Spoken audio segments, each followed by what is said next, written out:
Everyone, स्वागत है आपका मेरे वीडियोस में। तो आज की जो रेसिपी है ये रसम की रेसिपी है। रसम की रेसिपी तो आप लोगों ने बहुत देखी होगी, बट जिस तरीके से मैं बनाती हूँ और जिस कॉम्बिनेशन के साथ में बनाती हूँ वो आप एक बार ट्राई करके देखिएगा, आप लोगों को मज़ा आ जाएगा सच में। और आप लोग कमेंट करके मुझे बताइएगा कि आप लोगों को कैसा लगा। तो सबसे पहले हम लोग रसम बनाएंगे। तो रसम के लिए हम लोग ले लेंगे लहसुन और मिर्ची और अदरक छोटा सा टुकड़ा, और हम लोग ले लेंगे जीरा और खड़ा धनिया और 1 चम्मच काली मिर्च ले लेंगे। इन सबको ना हम लोग कूट कर, पेस्ट तो नहीं बनेगा, दरदरा सा ये कूट जाएगा, बहुत अच्छा सा फ्लेवर आ जाएगा इसमें सब मसालों का।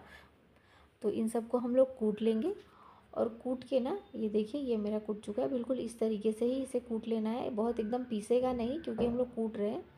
तो ऐसा ये हो जाएगा। तो अब हम लोग ये तेल ले लिया है मैंने, ये नॉर्मल राई का तेल, अरे सॉरी रिफाइंड ऑयल है। राई के तेल में भी बना सकते हो, मैं तो राई के तेल में ही बाकी चीज़ें बनाती हूँ। आज मैंने रिफाइंड ऑयल भी यूज़ कर लिया।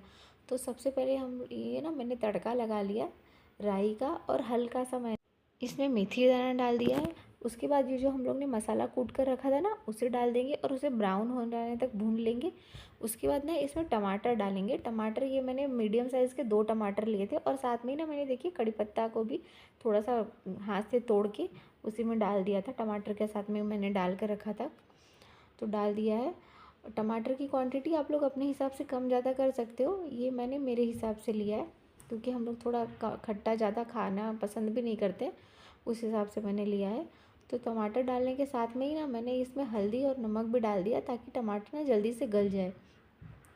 तो इसे ढक के ना हम लोग छोड़ देंगे ताकि टमाटर गल जाए, और टमाटर 5 मिनट में मीडियम फ्लेम में आराम से एकदम गल जाएगा।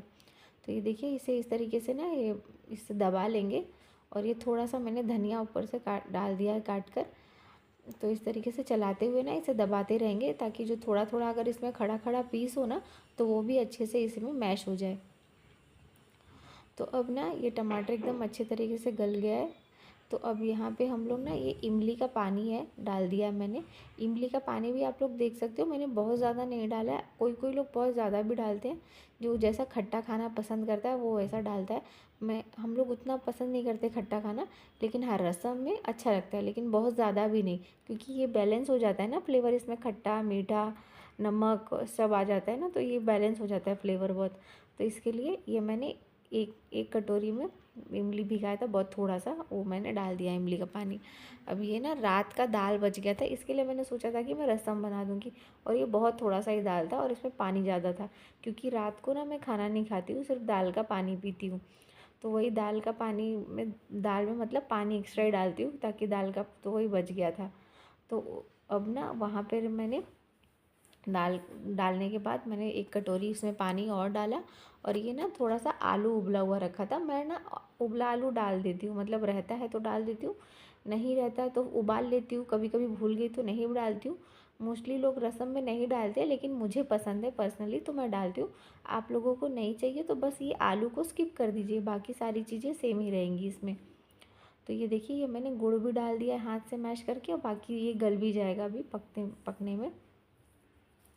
तो ये देखिए ये सारी चीज़ें मैंने इसमें डाल दी और इसे ढककर छोड़ दिया था। तो अब ये ना, ये ऊपर से मैं लाल मिर्च का इसमें मैंने तड़का लगा दिया है। तो ये हमारा रसम है ना अब बनकर रेडी हो गया, और ये ऊपर से हम लोग धनिया से गार्निश कर देंगे। तो देखिए कितना आसान तरीका है रसम बनाने का। अगर आपके पास दाल है तो बहुत ही आसानी से बन जाता है। अगर दाल नहीं है तो कुछ लोग बिना दाल के भी सिर्फ टमाटर और इमली के पानी से ही बनाते हैं, जो जिसका जैसे देखो पसंद होता है वैसा, तो उस हिसाब से लोग बनाते हैं। तो ये देखिए ये हमारा रसम बनकर बहुत ही टेस्टी, बहुत ही, मतलब मैं आपको बता नहीं सकती कि कितना ज़्यादा टेस्टी ये बना था। तो बिल्कुल इसी तरीके से ना आप भी अपने घर पर रसम बनाइए। तो अब हम लोग अपने सेकंड रेसिपी पे जाते हैं, जो कि हम लोग चना बनाएंगे, सूखा चना। तो ये काला चना है जिसे कि मैंने बॉईल कर लिया था, और अब ये ना इसमें मैंने राई और कड़ी पत्ता का तड़का लगाया, और ये इसमें अदरक लहसुन और मिर्ची ये भी मैंने कूट लिया था, इसको मैं इसमें डाल दे रही हूँ, और इसे हल्का सा ब्राउन होने तक इसे भून लेंगे हम लोग। ये जैसे ब्राउन हो जाएगा ना, तो अब इसमें हम लोग ये प्याज डाल देंगे। प्याज को भी गोल्डन ब्राउन कर लेंगे, मतलब हल्का सा क्रिस्पी हो जाए बस, तो उतना हम लोग इसे पका लेंगे प्याज को। और प्याज जब पक जाएगा ना, तो अब इसमें हम लोग इसमें वो ग्रेटेड कोकोनट आता है जो डी मार्ट में मिलता है। अब तो हर जगह मिलता है, पहले सिर्फ डी मार्ट में ही मिलता था, अब तो हर जगह पे मिलता है। तो ये ग्रेटेड कोकोनट भी डाल देंगे। डी मार्ट में अच्छी क्वालिटी का मिलता है, बाकी सब जगह ना इतनी अच्छी क्वालिटी का एक्चुअली नहीं मिलता है। बाकी सब जगह मतलब सूखा सूखा पता नहीं कैसा ही रहता है। तो अब ये जब कोकोनट भी हम लोग हल्का सा ब्राउन कर लेंगे ना, पका लेंगे, आपको स्मेल भी आने लगेगी। तो उसके बाद ना हम लोग इसमें टमाटर डाल देंगे। और आपको पता है कि टमाटर डालने के बाद ना तुरंत ही सारे मसाले भी डाल ही देने चाहिए हमको। जब भी हम लोग जिस भी चीज़ में टमाटर डाल रहे हैं, साथ में हमको सारे मसाले डाल देने चाहिए। तो ये मैंने टमाटर डाला, साथ में मैंने हल्दी डाला, ये कश्मीरी लाल मिर्च डाला, थोड़ा सा ना मैंने इसमें सांभर मसाला डाला है। और ये मिर्ची मैंने काट काट कर डाल दी। मिर्ची मैंने कूट कर भी डाला था, लेकिन काट कर भी डाला क्योंकि ये मिर्ची ना तीखी नहीं है, इसके लिए मैंने काट कर भी डाल दिया। और थोड़ा सा ना अच्छा लगता है वो ग्रीन ग्रीन देखने में। तो अभी थोड़ा सा उन मसालों को ना भून लेंगे हम लोग 2 मिनट के लिए, स्लो फ्लेम में भून के। उसके बाद ये बॉयल चना जो था मैंने करके रखा था बॉयल, ये भी डाल देंगे हम लोग चने को। और ये देखिए मैं ऊपर से ये थोड़ा सा मैंने नमक डाला है, मतलब अकॉर्डिंग टू माई, हम लोग के जितना हम लोग खाते हैं उस हिसाब से। और थोड़ा सा ना मैंने इसमें अमचूर पाउडर डाला है। तो डाल के ये देखिए ये मैंने पका लिया है।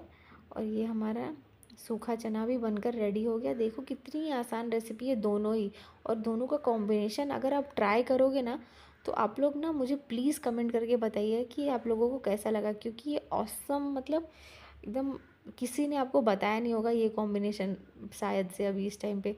तो ये ऊपर से मैंने धनिया और ये ऊपर से मिर्ची मैंने स्लिट करके डाल दिया। और ये हमारा सूखा चना बनकर रेडी हो गया है।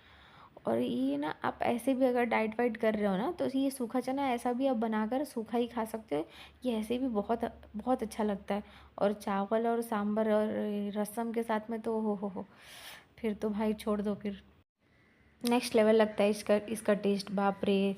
तो ये कॉम्बिनेशन आप लोग भी ट्राई कीजिएगा, बनाइएगा, अपने घर में खाइएगा। और अगर ये अच्छा लगेगा ना, तो आप लोग मुझे कमेंट करके प्लीज़ बताइएगा कि आप लोगों को कैसा लगा। मैं आप लोगों के कमेंट का वेट करूँगी। मेरे चैनल को प्लीज़ सब्सक्राइब भी कीजिए, लाइक भी कीजिए, और ऐसी अच्छी अच्छी वीडियोज़ के लिए देखते रहिए मेरे चैनल। और मिलते हैं नेक्स्ट वीडियो में नई रेसिपी के साथ में। तब तक के लिए बाय, टेक केयर।